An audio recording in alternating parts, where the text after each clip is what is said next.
Naniniwala ako sa'yo, Ama.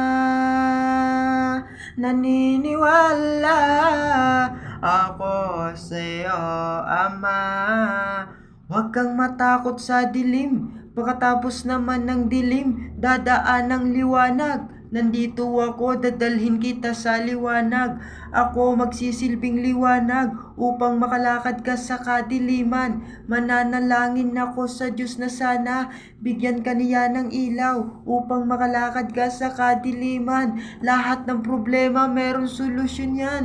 Kung gagawa ka, masusolusyonan. Manalangin palagi sa Diyos upang problema mo madaling solusyonan.